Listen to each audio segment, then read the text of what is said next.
Well, interestingly, it actually started in 2010. I was at a friend's place and she had a group of her, other female friends around, and they were these really intelligent, insightful, sexy, beautiful, successful women.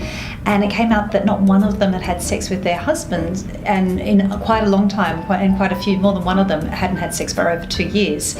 And at the time I was so blown away by it because I thought, well, how do we get to that? How did that happen? And a few of them had been through the parenthood thing, so of course that was going on, but it got me to wondering about what happens to a female's sexuality as we get older. So that had been bubbling away.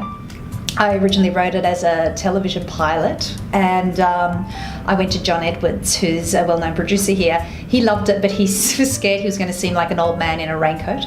And so then I went to Claudia Cavan. He put me onto Claudia Cavan, and she loved the idea. She wasn't sure what to do with it. And at that time, it was a really different show. What it had in common was it was about female fantasy. I knew I wanted to do something about that. So we played around with that for a while, and then nothing ended up happening. So I'd been percolating away. And then when it got to having my third novel, when Vanessa asked me what I was interested in, I had that little voice going, why don't you give that a whirl, and you can dive into it in a way that you with more freedom than what you would be able to just as a television show. So I did.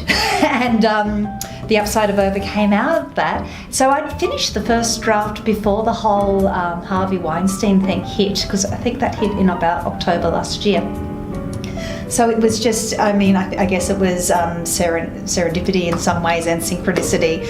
It was, because I've had a lot of experiences working in the media. I started off as an actor and then as a TV screenwriter, seeing what other actors have gone through in terms of aging, in terms of female sexuality, in terms of gender politics. So I'm absolutely thrilled that this book's coming out in a time where it's framed by the fact that women are really coming into their own in the media arena and all other arenas too, I think.